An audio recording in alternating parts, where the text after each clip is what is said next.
Banco Central adotou um tom incomum na ata da última reunião do Comitê de Política Monetária, responsável por determinar a taxa básica de juros da economia, hoje fixada em 10,75%. Ao explicar as razões para as sucessivas elevações da Selic, o Copom questionou os mecanismos do governo Bolsonaro e o Congresso para frear a inflação no curtíssimo prazo. Entre os pontos principais, o Banco Central disse que políticas para reduzir preços podem gerar mais inflação, numa clara alusão a medidas como a PEC dos combustíveis. E essa PEC dos combustíveis representa bem o alerta do Banco Central, preocupado com o uso de medidas que levam ao descontrole fiscal para ajudar o presidente Jair Bolsonaro na disputa à reeleição. Só essa proposta, que tramita no Senado e foi apelidada de PEC Kamikaze, pelo grande impacto nas contas públicas, pode retirar mais de 100 bilhões de reais por ano dos cofres da União e expõe a contradição do governo. Por um lado, é chamada pelo ministro da Economia, Paulo Guedes, de bomba fiscal, mas tem o apoio de importantes governistas.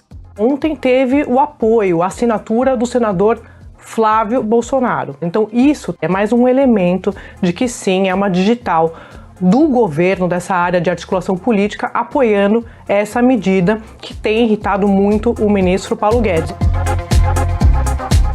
O que levou o Banco Central a subir o tom e mandar um recado de alerta para o governo? De que forma o desequilíbrio das contas públicas pode pressionar a inflação no longo prazo? E como o mercado acompanha o debate sobre medidas interpretadas como populismo econômico em ano de eleição? Esses são os temas do Ao Ponto desta quarta-feira. Eu sou o Roberto Maltic, estou com a Carolina Moran e nesse episódio conversamos com o repórter de economia Álvaro Gribel. Fique com a gente.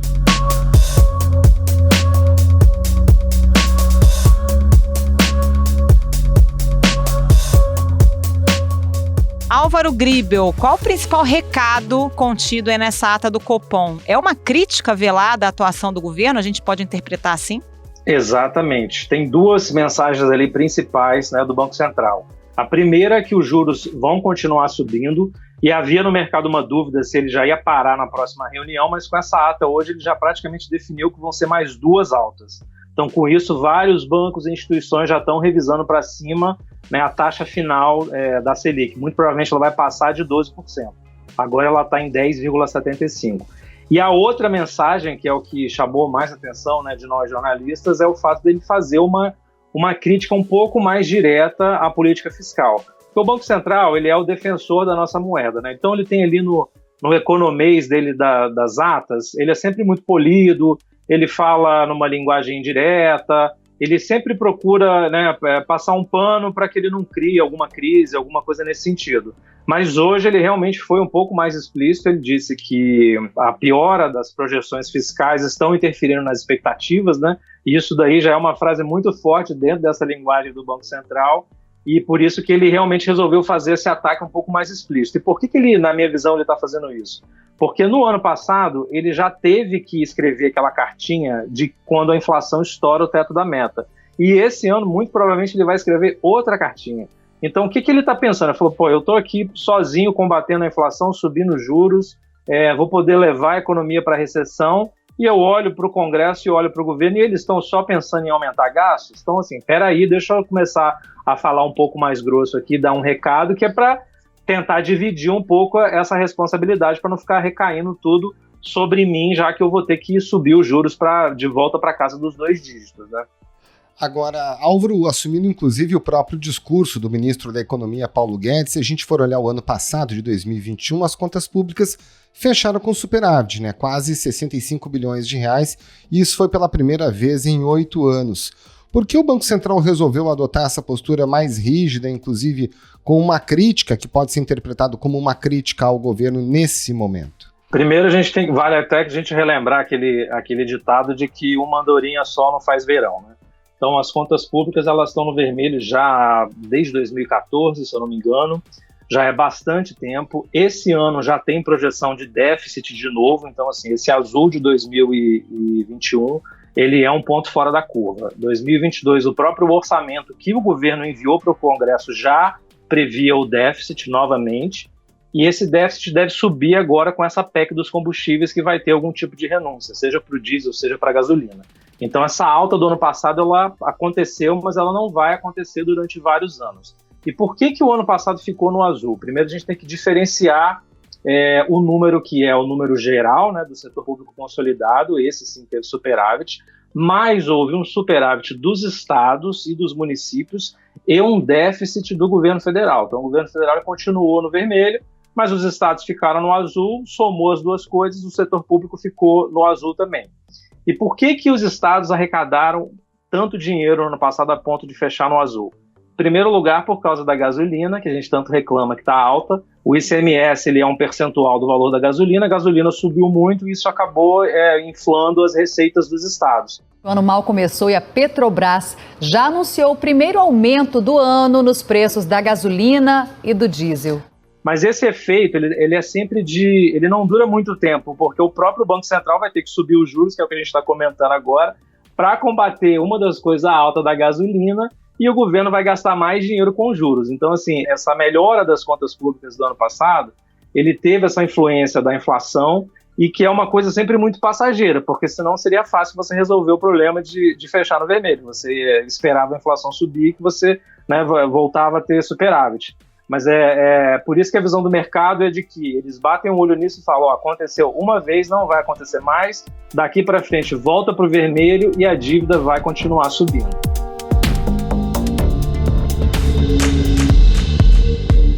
Ô Álvaro, como é que o mercado percebe esse tipo de recado? Porque é importante que o Banco Central mantenha a sua credibilidade perante o mercado de que vai estar atuando para atingir a meta de inflação, né? Ou pelo menos ficar dentro do teto da meta. E o que a gente percebe é que o Banco Central perde um pouco desse lastro, né? E agora com essa ata, com recados aí para o governo federal, como é que o mercado recebe isso e que tipo de consequência pode ter essa perda de credibilidade da autoridade monetária? A reação do mercado foi na hora, depois dessa ata hoje. Vários bancos e consultorias já começaram a enviar relatórios para os clientes, mudando as projeções de juros. O Bradesco está em 12,25%, o Itaú subiu para 12,50%, o Bank of America subiu também para 12,25%, o Credit Suisse subiu para 12,25%. Então foi assim, imediatamente, eles interpretaram que o Banco Central está com um tom mais duro do que o usual, né, porque ele precisa manter a credibilidade dele, e se ele está com um tom mais duro, isso significa Selic mais alta. Então a consequência realmente foi imediata nos bancos e nas consultorias. E aí tem essa questão do longo prazo, que também o Banco Central deixou bem claro nessa ata, né? Eles falam que qualquer medida, por exemplo, de redução dos impostos sobre os combustíveis, que é o que está em debate nesse momento no Congresso, vai gerar uma redução no curtíssimo prazo nos índices de inflação eventualmente, mas no longo prazo a coisa é diferente. Como funciona esse raciocínio? Exatamente, porque tem muito político no Congresso achando que você vai reduzir o preço da gasolina e aumentar o déficit do governo, mas que a soma dessa equação vai ser boa para a inflação. Então o Banco Central ele foi explícito em dizer que não é assim que funciona, porque se funcionasse desse jeito seria fácil, era só, né, cortava os tributos, a inflação reduzia e, né, o Brasil voltava a crescer. Não é bem assim. O que vai acontecer? Num primeiro momento você até pode ter uma queda na bomba com efeito na inflação.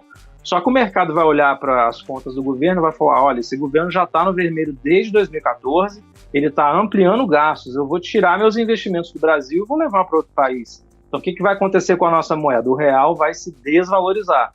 Então, se o real se desvaloriza, a nossa inflação sobe porque os produtos todos ficam mais caros, especialmente os importados. Então, assim, a preocupação do Banco Central foi muito explícita nisso. E é uma coisa legal da gente explicar também, que a inflação hoje está muito alta. Amanhã, por exemplo, vai sair o IPCA e a taxa em 12 meses, até janeiro, deve continuar em 10%. Então, uma inflação muito elevada. Essa inflação está muito alta e também está alta no mundo inteiro. Os americanos estavam muito mal acostumados. Desde 1992, a inflação ficou em 2% ou 3% ao ano. E era a previsão do Banco Central para 2021, mas hoje bateu em 6,8%. Então tem um efeito da pandemia, né, que mexeu nas cadeias de produção, acabou com os componentes eletrônicos dos carros, a indústria automotiva está com dificuldade, o petróleo também subiu muito. Então tem uma série de problemas que são globais e que influenciaram a inflação do mundo. Isso bateu aqui no Brasil também. Agora, o que o Banco Central hoje está olhando? O Banco Central está olhando para frente, ele está olhando para esse ano, 2022, e está olhando para 2023, principalmente, porque a política monetária tem sempre esses efeitos defasados, né? Ele olha mais ou menos 12 meses à frente. E a projeção de inflação do ano que vem, 2023, está começando a sair da meta. A meta é 3, o mercado já subiu para 3,5. Então, essa que é a preocupação dele. Por que a projeção de inflação do ano que vem está subindo? Porque o mercado está esperando que o governo gaste mais. Então, está tudo conectado, né? Mas eu acho importante fazer essa diferenciação da inflação atual, porque tem muita gente que vai falar, a inflação está alta no mundo inteiro. Mas não é isso que o Banco Central está olhando hoje. O Banco Central está olhando para frente, e o que está influenciando o para frente é a política fiscal do governo Bolsonaro nesse ano de 2022. E aquela coisa, né, Álvaro? Se, por exemplo, você tem uma redução de impostos sobre os combustíveis que está sendo discutida agora, mas o dólar aumenta de uma maneira muito rápida, a própria redução de impostos não dá conta de frear a inflação, né? Exatamente, pensando na política de preços, né, da gasolina e do diesel, porque o preço da gasolina e do diesel é influenciado pelo preço do petróleo lá fora e pelo valor do real em relação ao dólar, porque essa commodity ela é cotada em dólar. Então, se você reduz, faz um subsídio para baratear o preço da gasolina, mas ao mesmo tempo você aumenta o déficit do governo, você desvaloriza a sua moeda e a queda que você teve na bomba logo vai ser revertida com um novo aumento, porque o petróleo em reais vai ficar mais caro. Então, é um efeito que não se sustenta por muito tempo. E é por isso que a gente sempre vê essas ideias aparecendo, desde a greve dos caminhoneiros de 2018, que essas ideias elas vêm e voltam e, no fundo, ninguém implementa. Porque é uma solução que ela não é uma solução, na verdade, mas é um projeto que ele é muito custoso e que os efeitos eles podem simplesmente sumirem em poucos meses. Álvaro, quem lê essa ata do Copom e quem ouve o ministro Paulo Guedes falando, tem a impressão de que a gente está falando de dois países, dois Brasis diferentes, né? O ministro deu uma entrevista para o Estado de São Paulo, vou aqui ler ipsis literis o que ele falou. Ó, as previsões são de que a inflação vai rachar ao meio, vai cair de 10% para 5% neste ano. Com a inflação em queda, os juros vão cair também porque existe o equilíbrio fiscal. Quer dizer, o discurso do ministro vai totalmente em oposição ao que está sinalizando o Banco Central. Me parece que o Banco Central está de olho em quem realmente manda, que é o presidente Jair Bolsonaro, né? A inflação cair de 10 para 5 ainda está dentro das expectativas do mercado. O mercado, na verdade, ele já jogou para 5,5. O problema é que essa projeção está subindo, todo mês está subindo. E a meta é 3,25. Então, o ministro Paulo Guedes dizer que a inflação vai cair de 10 para 5... ele está falando uma coisa que é uma verdade entre aspas, mas que não chega a ser uma excelente notícia porque você não chegou na meta ainda. E como eu expliquei anteriormente, o Banco Central está olhando para 2023, que também está subindo a projeção de inflação. Então, o BC ele não pode ficar esperando a inflação subir e sair da meta, contando com uma política fiscal que o Paulo Guedes está dizendo que é sólida, quando todo mundo está vendo os vários projetos que estão sendo elaborados para aumentar o gasto, e sendo que o próprio orçamento que o ministro enviou ao Congresso já prevê um déficit esse ano. Então, realmente, a fala do Guedes, ele tem um pedacinho ali que é verdade, de você entender que a inflação vai realmente diminuir na taxa em 12 meses, ela não deve ficar em 10%, ela deve cair de 10% para 5,5%, ok, isso realmente deve acontecer, mas a política fiscal está completamente desancorada, né, como dizem os economistas, e por isso as expectativas de inflação estão subindo e saindo do teto da meta, que é o que mais importa na visão do Banco Central. Agora, Álvaro, a gente estava falando aqui de pressão inflacionária e a economia não cresce, né? A expectativa do mercado hoje é de menos de 0,5% em alguns bancos para o crescimento em 2022. Como é que a gente pode reverter esse cenário, considerando que o Banco Central já fala em pelo menos aumentar mais 2 vezes a taxa de juros? Esse realmente é o pior dos mundos, né? E a gente viveu isso recentemente ali nos anos de 2015 e 2016, né? Naquele período mais conturbado do governo Dilma, a gente teve recessão com inflação alta. A inflação de 2015 foi a pior dos últimos 13 anos. Culpa, em boa parte, da política econômica, que segurou preços de combustíveis e energia e depois teve de soltá-los. Então, realmente é o que mais atinge as pessoas, porque o desemprego fica elevado, a renda cai, ao mesmo tempo em que você tem aumento de preços. Eu acho que o que realmente está justificando isso é essa visão de que o governo Bolsonaro ele perdeu a mão completamente na política fiscal, ao contrário do que está dizendo o ministro Paulo Guedes. E na visão do mercado, o que foi assim, o momento chave disso foi quando a gente teve a PEC dos precatórios, né? Ali realmente eles jogaram a toalha, eles viram que esse governo, o que o ministro diz não é o que se vê na prática.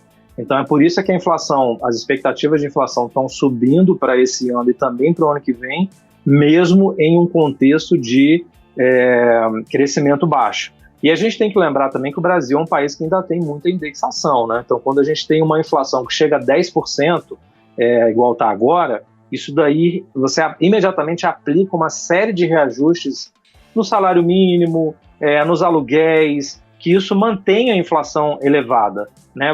Por um lado, você entende que isso tudo é justificado, porque você realmente tem que proteger quem são os mais favorecidos de uma inflação tão alta, né? A miséria está aí, as pessoas estão passando fome, enfim, não estou querendo questionar nada disso, mas isso faz com que o processo de queda da inflação seja um pouco mais lento no Brasil em relação a outros países, por causa desses mecanismos de indexação. Então isso vai fazer com que o Brasil em 2022 e muito provavelmente em 2023 tenha crescimento baixo com inflação elevada, que infelizmente é o pior dos mundos. Pois é, você está falando aí de projeções de elevação de inflação, elevação da taxa de juros. O que isso deve fazer com o nosso PIB? A gente deve ter um cenário aí de estagnação ou pode chegar até a nova queda do PIB, um cenário até de recessão? Para esse ano é muito sutil, né? A estagnação para recessão é um pouco muito sutil. O IBGE considera como recessão quando você tem 2 trimestres seguidos no vermelho. Mas se você tem menos 0,1 por 2 trimestres, é uma recessão, mas é um cenário também muito parecido com você ficar 0 e 0, né? É uma coisa até mais estatística do que qualquer outra coisa. O que os economistas realmente estão projetando é para esse ano o crescimento, a mediana, né, do Boletim Focus, né, que os economistas falam, está em 0,3. Então tem algumas casas até prevendo menos meio, como o Itaú Unibanco, tem gente que já está no negativo. E o pior é que para o ano que vem também já está em queda, está em casa de 1,3, se eu não me engano. Então os números do ano que vem estão baixando. Então o próximo presidente, quem assumir, ou se o Bolsonaro for reeleito, ele já vai entrar já num ano difícil com expectativas de baixo crescimento do PIB. E o crescimento de longo prazo do Brasil, que é o pior de tudo, também está baixo, está na casa de 2, 2,5. Se a gente pegar as projeções para daqui a 4, 5 anos, não tem ninguém prevendo que o Brasil vai crescer 4, 5, longe disso, tá tudo na casa de 2. E isso é sinal de que, ao contrário do que diz o ministro Paulo Guedes, o Brasil não fez reformas, o Brasil não aumentou a sua produtividade, e isso tudo está se refletindo nessas projeções de longo prazo que são muito baixas para um país ainda em desenvolvimento como o Brasil. Álvaro, nesse momento nossos juros estão acima de 10%. Agora, se a gente olhar para o começo de 2021, o juros estava em 2%, uma variação muito rápida dessa taxa Selic. E isso pode demonstrar algum tipo de anomalia. Os economistas com quem você conversa avaliam que, eventualmente, o Banco Central se apressou, foi demasiadamente otimista em baixar tantos juros lá atrás e agora esse aumento realmente tem dificuldade em ter algum tipo de efeito prático sobre a inflação? Tem os dois lados. Tem gente que fala que realmente o Banco Central errou a mão ao baixar demais os juros e diz que ele está errando a mão agora em aumentar demais porque a economia já está estagnada. Tem esse grupo de análise e também tem o grupo de análise que diz, olha, aquela expressão, né? É muito fácil ser engenheiro de obra pronta, então criticar o Banco Central agora é fácil, aquele era um contexto de pandemia, a inflação estava muito baixa, né? De fato a inflação ela chegou até a ficar rodando abaixo do piso da meta, então assim, o momento era completamente atípico, o Banco Central tomou as decisões com as informações que ele tinha e jogou os juros lá para baixo. Eu, particularmente, acho que ele realmente errou a mão, né? Se olhar o Brasil com juros de 2%, juros reais negativos, realmente, para mim, ali naquela época, eu achei que ele tinha dosado demais no corte.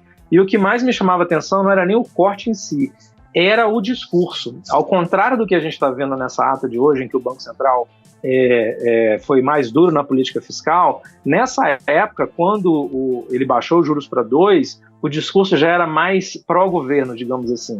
Eles diziam que estava tudo bem com o fiscal e que a economia estava se recuperando. As explicações do Banco Central não estavam batendo com o que a gente estava vendo na realidade, né? A gente que é jornalista de economia que está mais atento assim, com as coisas que estão acontecendo. Então a minha visão é que de fato ele errou um pouquinho lá para baixo e agora pode ser que ele tenha que ser conservador e errar para cima, já que ele está admitindo que a política fiscal, né, tá fora do lugar e ele tem que proteger a nossa moeda.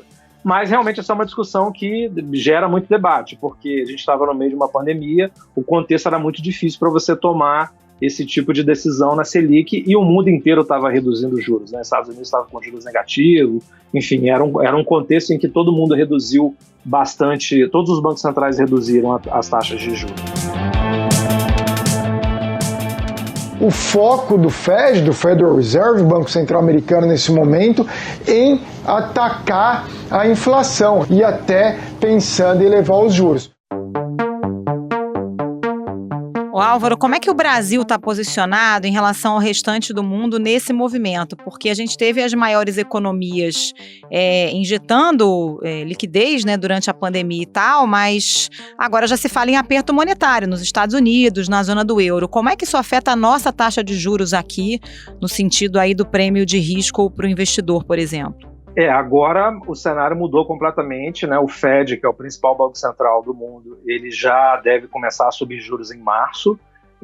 Tem grandes bancos que preveem que vão ser 5 altas esse ano, então assim, uma mudança completamente do cenário, por causa desse problema da inflação que é mundial, né? A inflação corrente, ela de fato ela é mundial. No Brasil foi agravada pelas crises do Bolsonaro, pela piora fiscal, mas você tem realmente um componente que é mundial.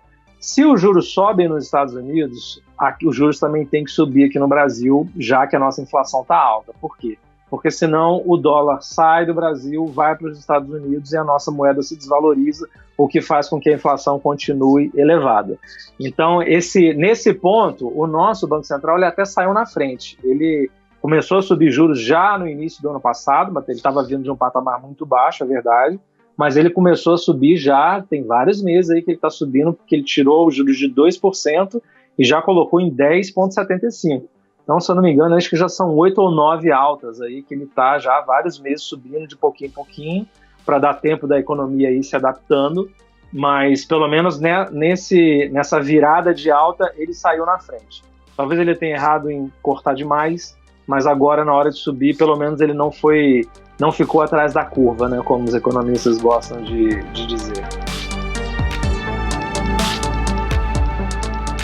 Álvaro Gribel, muito obrigado pela sua participação aqui no Ponto. Um abraço e um bom trabalho. Obrigada, Álvaro. Um abraço. Eu que agradeço. Podem chamar quando precisar.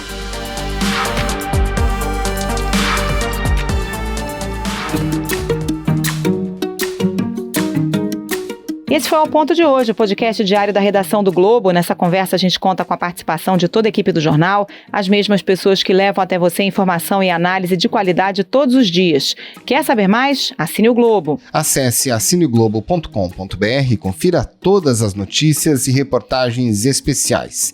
Nesse episódio, além dos áudios da TV Globo, a gente utilizou o áudio da CNN Brasil.